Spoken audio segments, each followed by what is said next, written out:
Therapy. Today I have with me Alejandra Welsh Peña, who is a relationship and intimacy coach. How are you today, Alejandra? I'm very good. I'm super excited for this episode.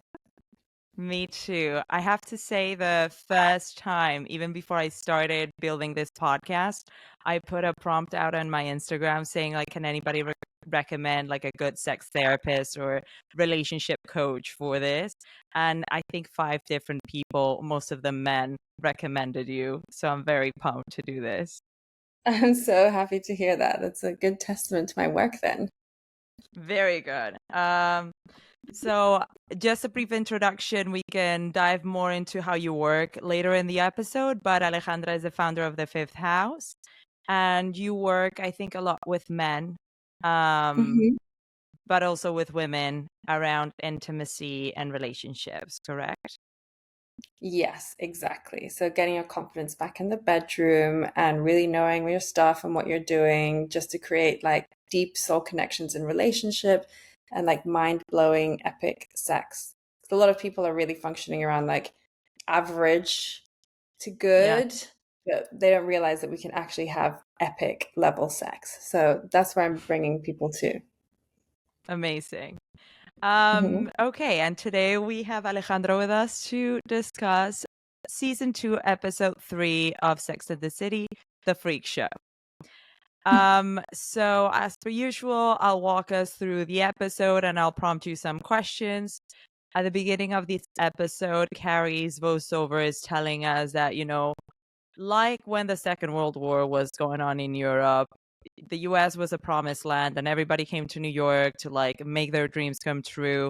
And similarly, Saturday night in Manhattan, it was kind of like the epitome of first dates all over, where women all over town were hoping to get their dreams come true through a good first date that might end up in marriage. My first question to you is, how do you feel about first dates happening on prime real estate week time, like Friday and Saturday? Never a first day date. I would say don't do your first dates on a Friday or a Saturday. You don't want them to be like long dinner dates.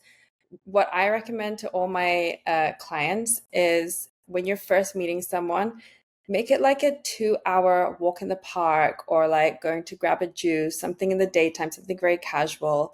Like what a lot of men get wrong is doing these extravagant first dates because they're like, so they've already put the woman up on the pedestal and then they've like spent so much money, they've like made a huge scene, and then maybe prematurely the woman falls for them and it's not actually a match and it's just messy. Also, if you're not a match, it can be a really long dinner and time to be committing to if it's like not really feeling it. Right. So yeah, keep it light, keep it short, keep it simple, and then it also keeps the person like if it went really well, you're kind of like begging for more, like oh my god, that was so short, I can't wait till I see him the next time.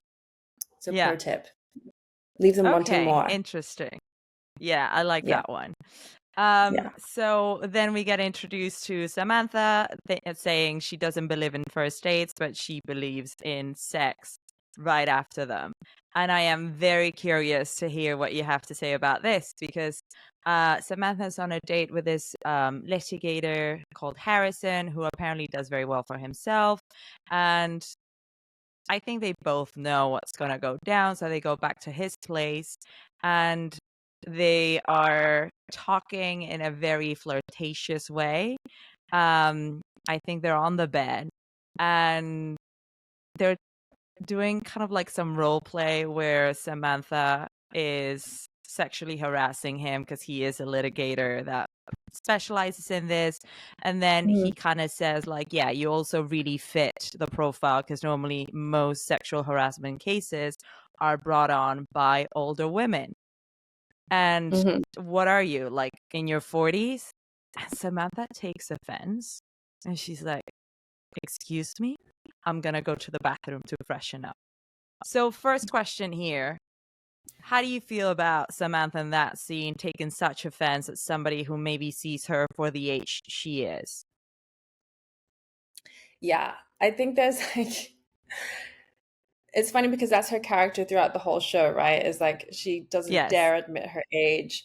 In fact, I think it's Carrie who's like for her last 5 birthdays, she's been turning 35 the whole time. So I think there's definitely something to be said in being excited to age. Society has put so much pressure on women to look good, to look a certain age. So of course, there's no wonder why you want to remain youthful. But again, it doesn't play into the authenticity of who she actually is. Yeah. However, because she is very interested in and up for casual sex, maybe she feels like being younger will get her more of that. I don't know. Yeah. And also, I guess if you're basing most of the relationship on the physical side and it making it feel good, if you're not getting the validation, it defeats her purpose. Yeah, Um, totally. but this is a very interesting development because she comes out of the bathroom, she's trying to look for him, and she kind of hears this taunting voice coming from a door.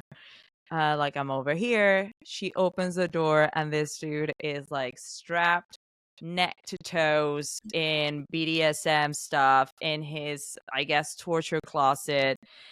Um, and I was shocked to see Samantha put off by that because I was like, I thought she was game for everything. It's interesting to see that that is where she's like weirded out. But I have Hmm. two questions for you here. One, what do you think about somebody introducing something so kinky first time in, and also the first time that allegedly they're meeting? And the Yeah. second one is like, what do you think about Samantha's reaction? Okay, so good question. If you have specific kinks, I think it's bad etiquette to just be like, ta-da, without any Yeah. like forewarning or conversation or communication.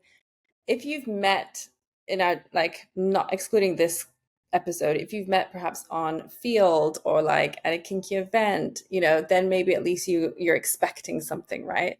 But to have it sprung on you, I do feel like that's poor sexual etiquette, and it is a conversation. A lot of people aren't into that, and a lot of people would react the way that Samantha did. Yeah. um, Also, women and men really need to feel like safe with somebody else in order to let them into a realm of BDSM and kink, because it requires a lot of communication and a lot of like consent and boundary talk, which most new people who've just met don't have the ability to do very well, like from the off. So, yeah, I would say very strange to do that. You definitely want Yeah. communication when it comes to kink and BDSM. It's like very nuanced, and it comes with a lot of like communication. And then her reaction, yeah, being Samantha, I also thought she was kind of gonna lean into it, but then she was like turned off completely. So I wasn't sure if that's because like maybe BDSM was a little bit too far fetched for like a 90s noughties TV show. Fair It enough. wasn't until recently, like I think 2004, that King or BDSM was in the DSMR 5. I think What is DSMR.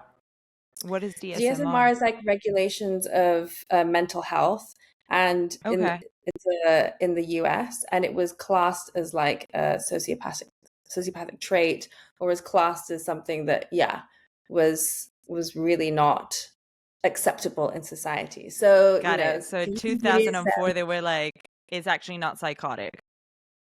Yeah, exactly. That's when they were like, okay, you Okay. guys are actually aren't freaks. You're normal people. So that was only just recently. So I can imagine like, but of course, if you do have kinks, the first date is not the place to introduce it. You can start talking about it, you can start asking, but it does require a lot of like safety and familiarity and trust to be able to like surrender into a dominant state or submissive state. Okay, great question. Great answer. Mhm. Okay, the scene after that is all the girls at this event where they're launching a coffee table book or something like that. And they're talking about Samantha's date. And I think here we get introduced to the subject of the episode. There is like, men are freaks. Any man that is like single beyond their 30s is a freak. And it's a Darwinian way to like weed out the weak ones. And that's it. And that's why Miranda's not dating anymore. And I love that Carrie's like, what about us? And Miranda's like, we're just picky. I'm I'm very curious to understand from you, how do you feel? Because I feel in this day and age, we commit later and later in life. How do you feel the pool of single people you work with? Like, how's their age? How do you feel? Like, what do you think are the circumstances? And do you think We that can there's the region weeding out of the weak and the freaks? Well, I like Carrie's challenge of, well, what about us? And I don't want to like spoil the end, but you kind of it comes full circle, right? Yeah. Um, and I work with men in their 30s and above. So I work with men all the way up until they're, I think 60 is the oldest. And some of them are in relationships, others aren't in relationships, but we all are kind of like freaks in our own way, if you want to call it, men, women, but we all have our histories, we all have our stories, we all have our past, right? And we're all kind of trying, deep down at the end of the day, we're all looking for love and to be seen and to be heard and to be nurtured and to be able to give that nurture back. And some of us are working on it more than others. And so, yeah, when I heard that, it's kind of funny because I'm so proud of all the men in my world and all my clients that I work with, because we don't get taught this at all when we're kids. We don't get taught how to express our desires. We don't get told how to even talk about our genitals. We don't get told how to express our boundaries or how to communicate properly. And now we're just kind of thrown into like what is the most difficult thing in the world. I would say dating, because this brings up like your insecurities, your triggers, your shadows. It's way harder than being in a relationship, let me tell you. Um, and so yeah, all of these things are coming out, and my male clients are really doing everything they can to be the best version of themselves. So Huh. yeah, I guess you could call all of us freaks, maybe, because we all Yes. have our histories. We all have that one thing that makes us be like, did I really just do that? Why did I do that? Why am I behaving this way? And that one person who like brings these things out of us and these like triggers and craziness, but we also have a way to regulate. And that's a lot what I teach as well, is like emotional regulation, because Yeah. especially in men, they're taught to like suppress and really be stoic and not show off or express their emotions too much. And so through learning to express their feelings and what their emotions and what's happening in their body, they're allowed to get like a lot closer to themselves and therefore women, and interact in a lot more like harmonious language. Yeah. I hope that answered the Okay, question. that makes a lot of sense. Um and I think in this scene, then Charlotte comes back and she's like, "Oh my god, I love this party! I just met the most interesting man. His name is like Mitchell Sailor or something like that. He's really, really interesting." And Samantha's like, "Mitch Sailor, please follow me to the bathroom." And we get introduced to Mr. Pussy, and they're having this conversation, the four of them in the women's bathroom, and even a woman that's in one of the stalls comes down and she's like, "You must be talking about Mitch Sailor. He is excellent. Like, I passed out while we were dating. He is good. Enjoy." And Charlotte, of course, being as conservative as she is, she's just like, "Okay, no." Because I think Carrie's voiceover is saying like Charlotte would always refer to a man by first and last name when she really liked them, so that she could like imagine their initials embroidered in their towels when they got married. Yeah. Um So here we get introduced to one of the first freaks. What do you think about Mr. Pussy? How would you react if maybe one of your girlfriends met such a man at a party? And how would you talk to Charlotte if she was your friend? I mean, I would definitely be very similar to what the girls' advice is like, lean in, get yours. Like, not Yeah. everyone can like go downtown like in that way, and not every man is so pleasing and giving to a woman, so like go for it. um but then also what they say is like, but he's not boyfriend material. unless he like proves otherwise. Like you're not going on dates, you don't even know like his last name, you don't know anything about him. You've literally only met up in the bedroom to like have this, yeah, pussy Exchange. looking exchange. Yeah, Yes. which is so epic. So yeah, I would say like take it for what it is. Some people come into our lives to teach us lessons about love, other people come into our lives to give us great pleasure. So take the gifts. Can I ask you this question though? Maybe this is for later, but because anyway, we leave that storyline there, and then Carrie says, like, unlike Miranda, I hadn't lost all hope, and I agreed to my first blind date in I don't know how many years. And she goes on a date with this guy who's like a documentary director who just got like very good reviews by, I'm guessing, some documentary house about seagulls documentary something, and they're on Mhm. this date, and I can see Carrie putting on the first day pleasantries voice. I'm like, oh my god, so your documentary, tell me more about it, sounds so exciting. And he's like, fuck the seagulls, I don't give a fuck, I just want to make money, this is my gateway to go into Hollywood, I would sell toilet bowls if that would make me a millionaire, I don't care to say it outright, I care about money. And we get introduced to another freak who is the money obsessed or soulless man. What Mhm. do you think about this interaction as a first date? Yeah, first date, not great. I would also think alarm bells. I mean, kudos for being open and honest in what you really want, but at the same time, like if you also don't have passion, it means you don't have direction. If you don't have direction, it means you don't have purpose. And then that's where things just get like messy and you lose attraction, right? When you're only focusing on one thing, which Yeah. is money. So Yeah. yeah, I mean, depends what you as a woman are looking for. If you just want like stability and a great home, maybe he's going to give it to you. But I think women want a lot more than that. Yeah. And then we get introduced to like Carrie being like, okay, I wasn't willing to give up, so I went to my second date. She's on the line to go to the movies with bachelor number 2, and they're discussing candy and popcorn for the movies and having a sweet interaction. And then the guy turns around and he's like, oh yeah, you want to chime in, like you're standing so close to us, do you also want to come in, like in the candy discussion with us? And we get introduced to another freak, the man with two faces. Hmm. What do you think about that? Appropriately named. Definitely a big red flag. So not Definitely. appropriate reaction by him. No, not, I mean, anyone who displays like outrages or outbursts of any emotion is already a red flag, overly sad, overly angry, overly happy. It's already like, well, okay, something's deregulated. Yeah. So yeah, if your reaction to something so minimal and small is that large, run for the hills. No Okay, good. explanation needed. Bachelor number 3. Carrie is on a date with a guy who's made like 2 million in the bonds market or something like that, and they're going around after they've had a lovely dinner, I don't know, in Little Italy or something like that. And they're browsing at books, and we get again the freak show tune, and it's like, Yeah. we see this man put a used secondhand book in his pants, and she's like, meet the guy that needlessly steals cheap secondhand books.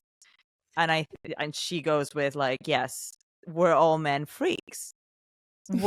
Do you also think? I was actually kind of like, I'm gonna let him steal that book, and then I'm gonna ask about it, because maybe there's like a cute little story or a dare that I don't know about. I didn't think this was that bad. Is my bar very low? Is your bar low? I'm gonna say your bar is not low because I've also been in this scenario. I remember dating a guy who would steal these small little things and he'd come home and give them to me like, oh look, I got you this lip balm, and at first I thought it was a game that he was like bringing me into, and then I started to realize that that was actually just the tip of the iceberg, and underneath the water there was a whole lot of shit that needed to be uncovered. Okay. So yeah. I mean, maybe you're right. Like ask him what was that about, but yeah. If it's a common Okay. theme. not a cute little dare. Yeah, Definitely, definitely. if it's a pattern, maybe run. Um, Yeah. and I this is where Carrie is like, okay, kind of thinking like, are all men who are single in their 30s freaks? She's sitting in a fountain, I guess at Central Park, and this guy is sitting next to her, and they keep exchanging looks, and they have like a very cute meet cute where they're discussing about, how disheartening it can be to be dating in your 30s. And Carrie's just like, oh, no, I had a bad date. When did you all guys become freaks? And then he discusses about the fact that he's also been with some women who are very weird. This woman who would sleep with her shoes on. And they're just reminiscent on the fact that it sucks. And they agree to go out on a non date. And Hmm. I think my question to you here is also like, we've romanticized, or at least I have romanticized so much meeting my future partner that I think also in this episode I saw reflected kind of like, okay, meeting people organically versus meeting people via dating apps or via blind date setups, whatever you want to call it. Do you think that there's some truth in maybe an organic meetup being a better connection, or the routes to a better connection, or it doesn't matter? Versus like an app or like a Yes. or a Yes. setup. Um, I Because guess we're there's really less starting at the pressure. same. You think there's less pressure? Yeah, because suddenly you're sitting there, you don't know where the conversation's going. For all you know, this man might be spoken for. So your intention is just to have a conversation for the purposes of like making your day or his better, not to see whether or not there's like a romantic future. Yeah, I mean, of course, depends how the meet cute happens, right? Them two sitting in a park, just conversing and like getting something off both of their chests. That's kind of starts like a friendly, non-pressure conversation. However, usually what men experience on the other side is, oh my God, that's a beautiful woman.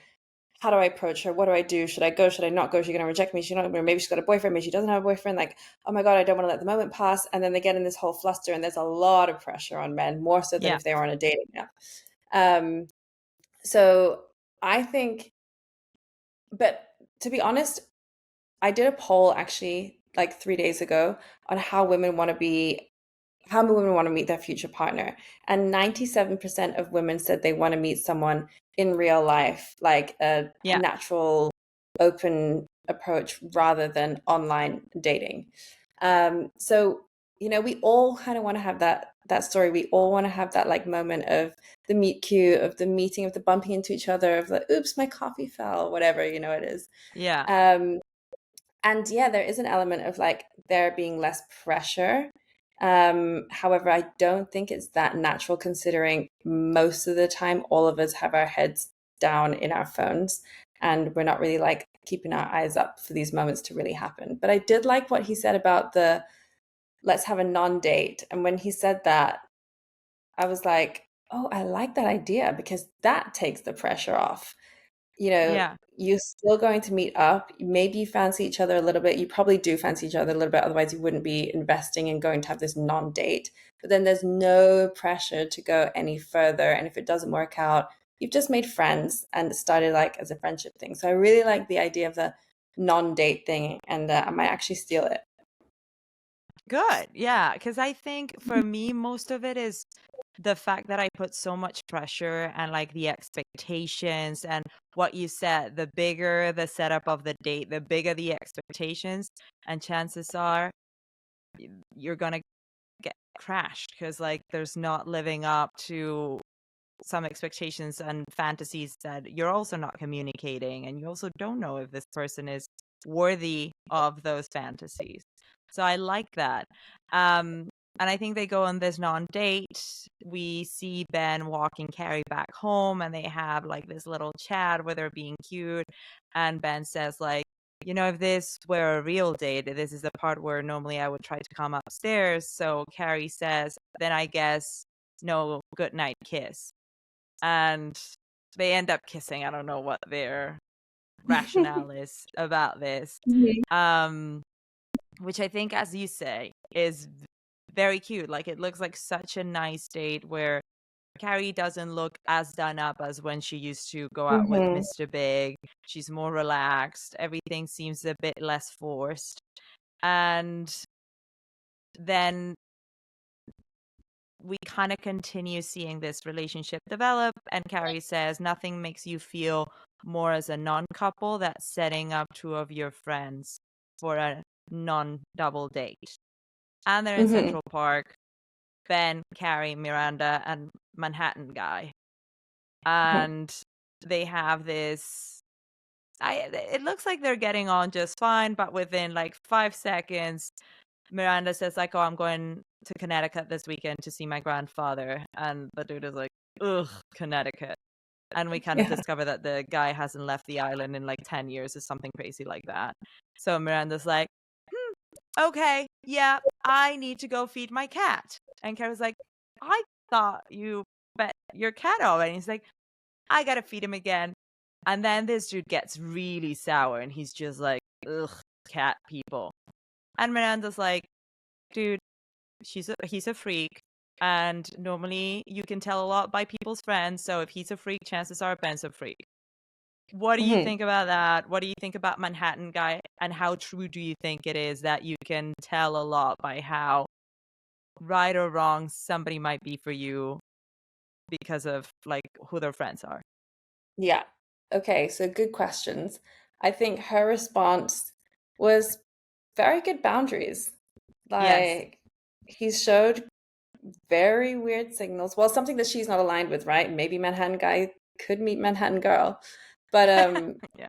Miranda is just not a Manhattan guy kind of woman. And so she's like, you know, I don't have time for this. And then on top, he makes like the cat comment, and that just solidifies it. And she's like, no, I don't need to like be a people pleaser. I don't need to like do this just so that he doesn't feel uncomfortable. So I really like that, because there's been many a date I've overstayed just to Yeah. like not make the guy feel upset or his to bruise his ego. But at this age, it's like, no, I'm here for something, and this isn't aligning. It's not working out, and in fact, you're being weird and a freak. So I'm gonna bow out. So I like that. Yeah. And then she kind of walks off, right? And she's like, well, watch out, because the friends say a lot about who they are as a person. And that did get me thinking, because I was like, it's kind of nuanced, because sometimes we keep friends around because we've known them since we were 5 years old, but they have nothing to do with who we are anymore. And we're worlds apart and we don't have the same views, but we kind of stay friends just because of time and because we've been friends with them forever. In that case, I don't know if I would necessarily overjudge someone for in that case. But then at the Yeah. same time, it's like, who are you spending your day to day with? Who are you calling your Yes. best friend? Who are you setting your friends up with? Like, if you're setting your friends up with somebody who's like that, then, or someone who you vouch for being a good guy, then I would start to question, like, are your values off if you think that this is a good match for my friend? So Yeah. I would really look at the guy's like inner circle. Like, who does he tell his when he celebrates something? Who does he call? When he's sad about something, who does he call? Who are his three closest inner circle friends? And then like get a vibe out of that. Um, Okay. but I yeah, love I that. was like, ooh, yeah, it's kind of true when Miranda said that. Yes. Um, okay. Along this kind of like double date, I think we check in back again with Charlotte and Mr. Pussy.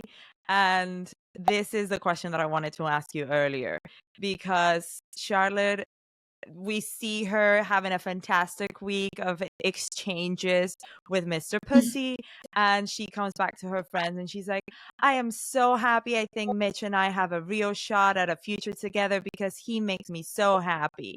And they're all in Carrie's apartment talking about this, and everybody's like, "What do you mean? Like, do you even know his middle name? Do you even go out on dates?" And Samantha's like, "Do you even fuck?"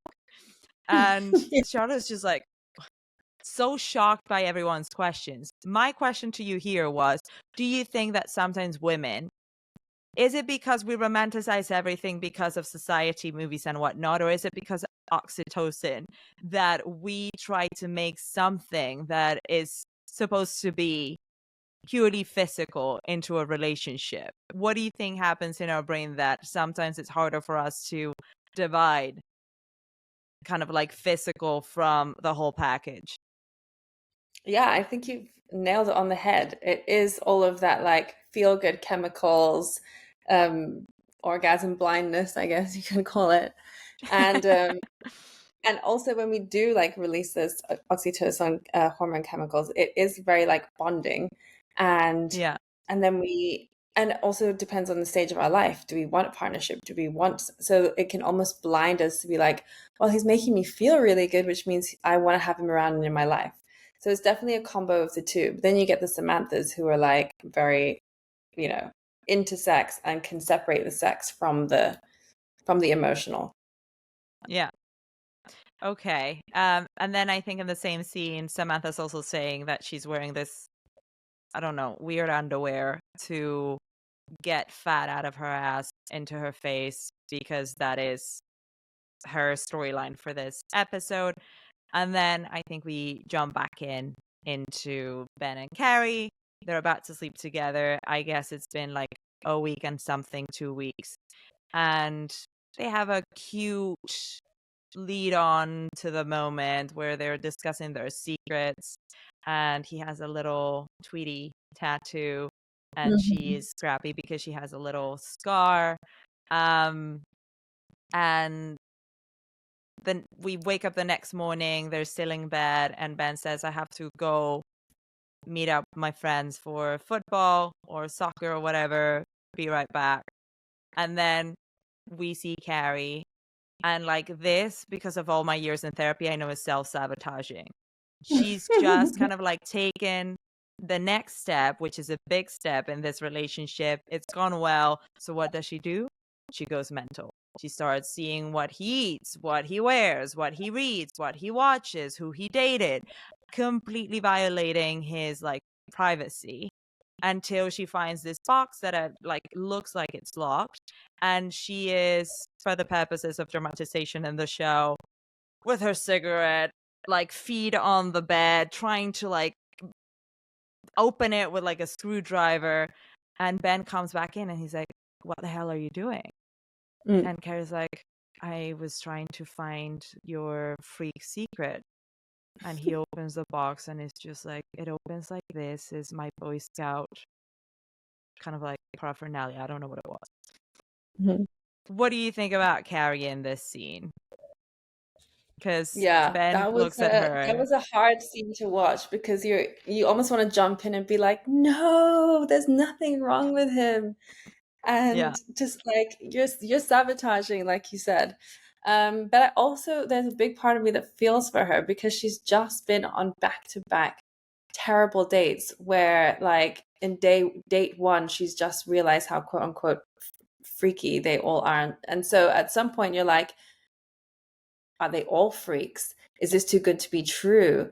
Is this not real? Like there has to be something, like the joke has to continue kind of thing. And so yeah, she's sort of like I said, it's dating is fucking tough. And then dating in New York is like a whole other world of its own. So she kind of goes into this state of, I need to find the thing that's wrong with him because I don't want to be tricked again, or I don't want to be duped again. So it's almost like a protective thing as well. Um, and then in the end, it kind of backfires on her and turns out, yeah, you kind of see her with, like you said, his shirt on, no pants, a cigarette in her hand, and like the guilty knife in her hand trying to open the box. And it's just so clear without anyone saying it, is like, well, you've become the one that's like undateable. yeah. So And yeah, I it's a think Ben very like, says, like, yeah, I think Ben says, like, I thought you were a good one or a normal one. And she yeah. says, I was. And I think that's the end of the episode where she says, like, we all have our baggage, we're all freaks, but hopefully we'll all find our own freak that will kiss our three heads goodnight and wish us sweet dreams. Which Yeah. is true. Yeah. But that's the end of the episode. I'd love for you to maybe give advice to the girls, and I might ask you for some of the guys because I'm very curious to hear the other perspective. But Mhm. starting for Carrie, because as you were saying this, saying that she was back to back from bad dates, so she wanted to see, is the joke still on? Am I still the butt of this joke? What would your advice be to her? Would you tell her to maybe take a break from dating if you've had like maybe 2 or 3 dates and then explore something else? Would you tell her to maybe work on regulating before doing something so dramatic? What would your advice be to her? Yeah, I would definitely say all of the all of the above. Like if she's where she's at, maybe it's like you need to do a little dating detox so that you can get your faith back in humanity and most of all men, because there are clearly obviously amazing men also having similar experiences where they think all the women are freaks. But where it really boils down to is she's kind of gotten herself to a dating burnout, which I feel like a lot of men and women do, where they're just doing back-to-back dates and they think it's a numbers game, when actually the best thing to do is like, what are you finding out about this person before it's too late and you're sitting down at the dinner table already and you're at the meal and you're like thinking, fuck, this guy's a freak, I want to leave, or fuck, this woman's a freak and I want to leave. Like, what are the questions that you're asking? How are you qualifying them to see if they're compatible with you before you agree to spending more extended time? Which is why I said first dates, keep them short, keep them to an hour or two, don't make it extravagant, and really just find small things out so that you've not over invested time, money, and whatever else. So yeah, Yeah, that's what I would say energy. first, like energy. Yeah. So yeah, qualify who you're dating before you're dating by asking, like, if you're meeting on dating apps, asking questions around like their values and what do they want, and like interests that are important to you and things like that. And then of course the emotional regulation piece of, like you said, take a beat, take a few breaths if you really think you're getting overwhelmed. And then if you are at the point of burnout, like, stop dating. And you might think Yeah. you're going to miss the Prince Charming, but actually you're going to miss him anyways if you're in this state of like self-sabotage and kind of blocking all of the encounters that you're meeting. I love that you said that it is not a numbers game, because I've heard that so many times. So you think it's more about the weeding process and how you decide to give chances.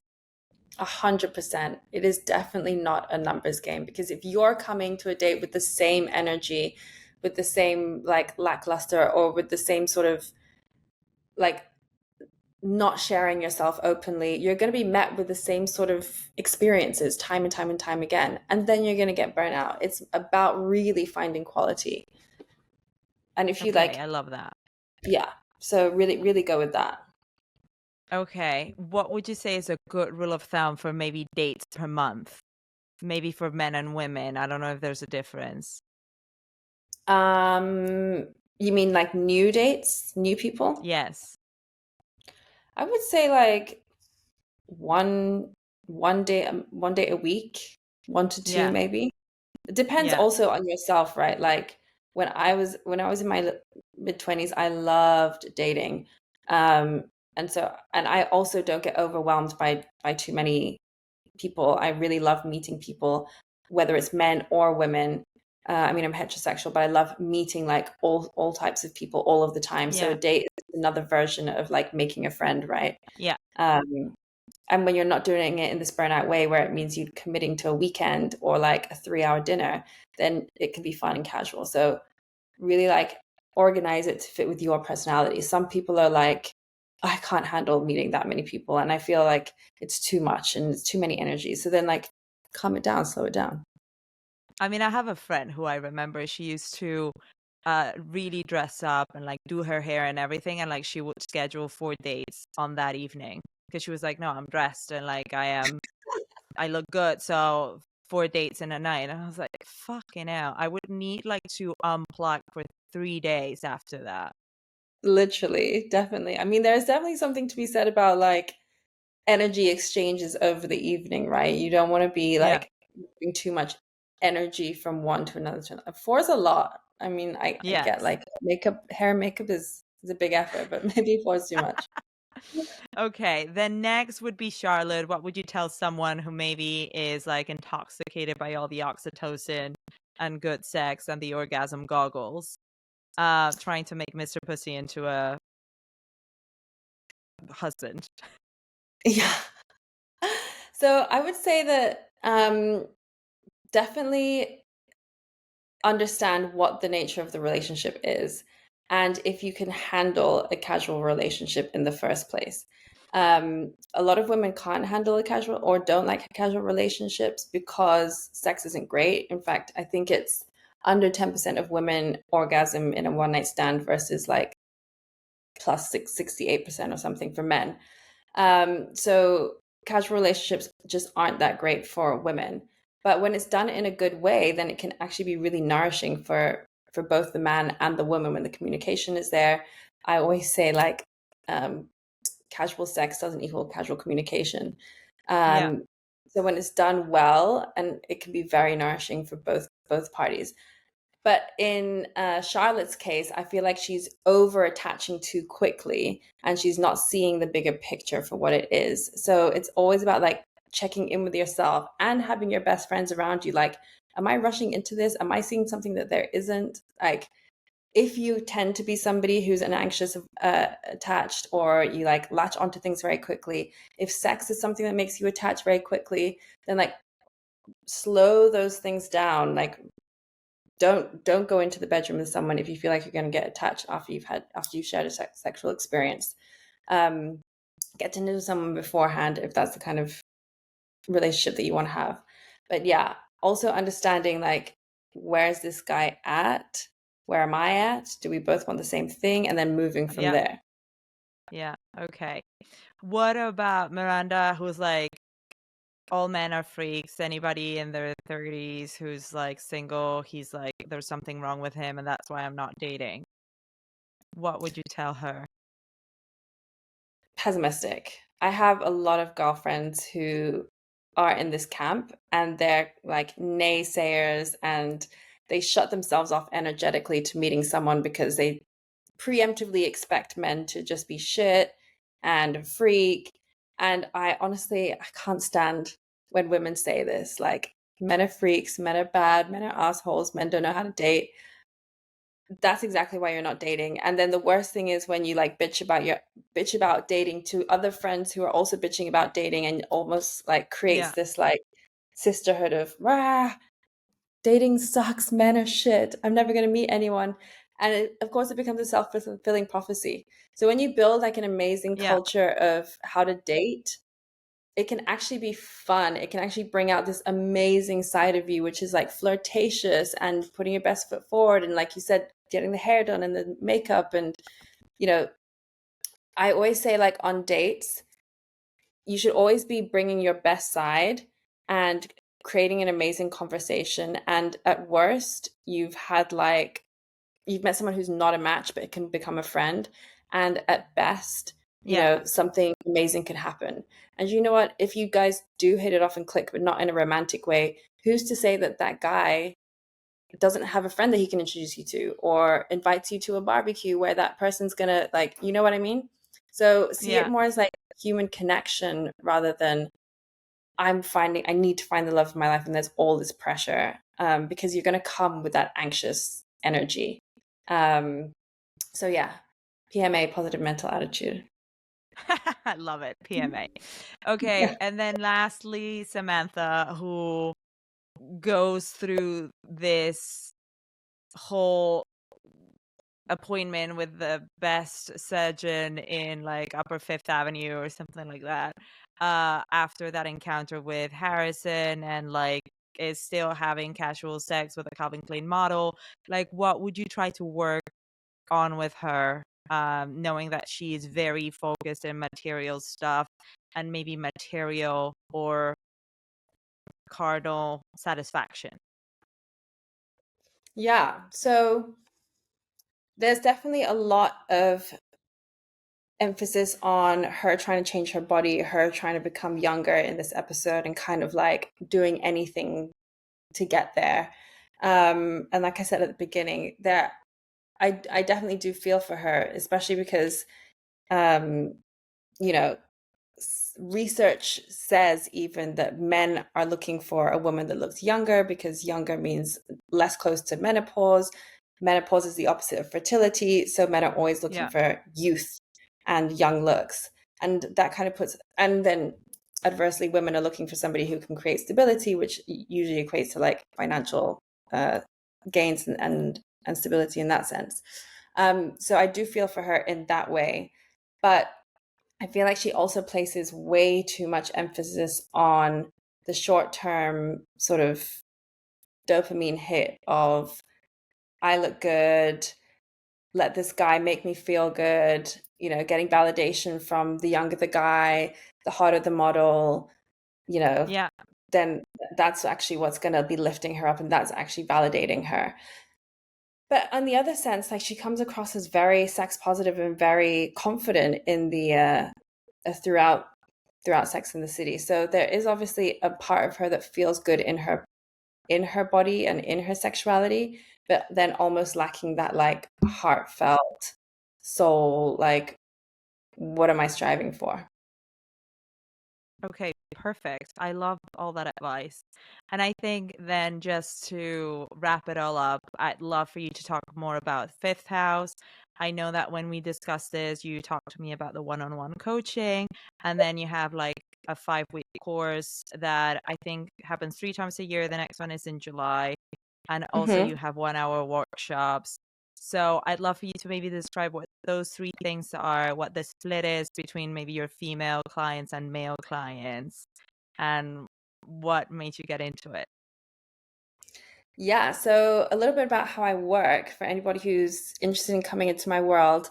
I work one-on-one with clients. We work for a 4-month basis. I work either with men or with women, and it's anything to do with sex, love, or relationships. So I have people coming into me from like, I have this kink, how do I integrate it into my sexual life and my dating life? To, I'm in a relationship and I don't know if it's the right one for me. What should I do? And honestly, everything in between, like how to work on my erectile dysfunction, what to do when I'm nervous in the bedroom and I lose my boner, and you Yeah. know how do I feel like sexually confident? How do I, so, and for women also, like how do I date men? How do I fix my anxious attachment? So it really is a broad spectrum of things that I work with. um, I do have this 5-week course that runs 3 times a year. It's called the Pleasure Code. It's for men. For the 5 weeks, I give you like practices, pleasure practices, and practices for your partner, or if you're single, for whoever you're dating. And we really go through what makes you a man, what's your purpose, what's your masculinity, before moving into like knowing and understanding how, the way women's minds work, women's body work, women's sexuality work. So it's amazing because I feel like a lot of men work with other men, but Yeah. with me, you're literally getting it like from the word from, I can't remember the saying. From the horse's mouth. That's how Horse's we say it. mouth. Yeah. You're getting it Yeah. from the horse's mouth. So like a lot of my own experiences from my girlfriends, experiences through my clients, where women like, this is what women want, and this is how we want to receive it, and this is how we want to feel. So it's really like top level. It's seriously a cool program. Um, and I'm teaching you like how to pleasure her, how to undress her, how to shower her, what words you should say to her to surrender and to have multiple orgasms. So yeah, it's really cool. And then I have another thing which actually made me think when we were thinking about this. I have this new program. It's a challenge, it's a 30-day challenge. It's called the Approach Challenge. And it's a Okay. challenge where men come in for 30 days. And each day I give you a learning or a practice or a challenge where you eventually are able to get the confidence to confidently speak, confidently and respectfully speak to a woman in real life, IRL, because so many men see women like pass by and they're like, fuck, she looks so beautiful. I just missed my shot. And then there's so many women being like, when am I going to get hit on? Like, when am I going to meet my Yeah. new partner? Like, when is this fateful Disney movie moment going to happen to me? And we're all craving it, both men and women. So this is a real challenge to get stuck in, to have accountability, to have no more excuses. And I'm literally taking you step by step, starting with like talking to strangers, then moving to talking to women, then start talking to women that you actually find attractive, so that you kind of build up the practice and the courage to then be able to have that when a moment does arise. I also give you tips on like, what signs are the women giving you when you do talk to Yeah. her, how to get her number, how do you follow up and have a date and create a date so that she doesn't think it's like a friend like, it's a very, very cool challenge. And any guy who's thinking like that's a good skill to have, I Yeah. definitely recommend doing it. We're starting in May, so yeah. Awesome. I can't wait because it sounds like you've gamified it, and I think that's very fun. So thank you very much, Alejandra. I'll post in the show notes your IG page because I love that sometimes you post like really quick but useful tips there. The 3 links to all the different programs and one-on-one coaching that you mentioned. And I can't wait to have you on again back soon. Yes, so fun. I love your show. Thank you so much, Alejandra. Speak soon.